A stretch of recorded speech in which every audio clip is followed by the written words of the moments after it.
Mainit na usapin pa rin ang panukalang batas ng administrasyon ni Prime Minister Mark Carney.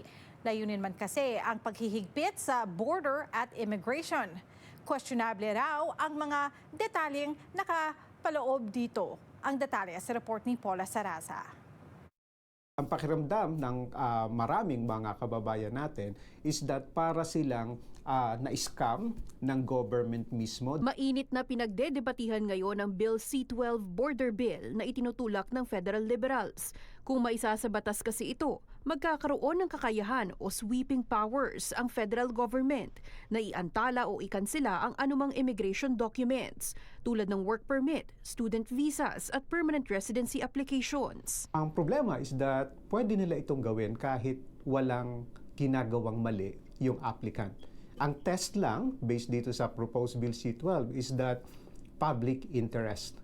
The problem is, hindi nakadefine sa batas kung ano yung definition ng public interest. Tutol ang maraming advocate gaya ng paralegal na si Apple Apuntar, lalo't nakapaloob din sa bill ang 1 taong asylum claim deadline. Tinatanggalan din dito ng option yung mga tao na kinakailangan sana ng protection dahil lamang sa provision na 1 year silang nandito na sa Canada at hindi na sila pwedeng mag-apply ng refugee protection. Ang malabong mga detalye ng panukalang batas, tila mitya ng mas malalim pang talakayan sa pagpapatupad nito.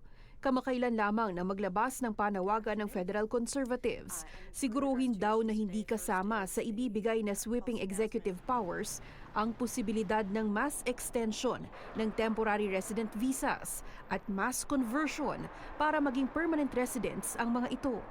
Ang issue talaga dito is that itong mga proposed changes na ito ay nakatungtong doon sa premise na kasalanan ng mga migrants, ng mga temporary residents kung bakit tayo nagkakaroon ng affordability crisis dito sa Canada.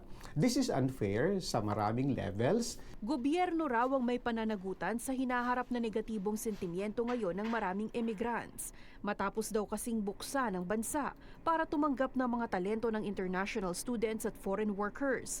Tila iniipit na sila sa komplikado at pabago-bagong mga pulisiya. Ang panawagan actually ng mga foreign workers, mga temporary residents, ay hindi naman sila lahat ay gawing citizens or gawing permanent residents. At least magkaroon man lang sana ng open work permit para legal silang makapagtrabaho dahil hindi naman sila illegal na pumasok dito.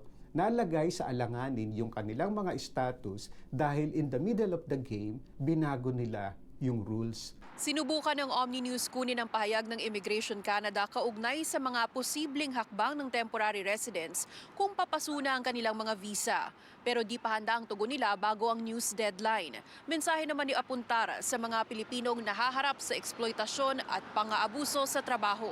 Kung kailangan nyo po ng assistance dahil kayo ay naaabuso ng mga employers, pwede po kayong lumapit sa Migrants Resource Center ng Canada at marami po kaming mga volunteer caseworkers na pwede pong makatulong sa inyo. We cannot guarantee na mabibigyan namin kayo ng solusyon pero at the very least, sabay natin itong haharapin.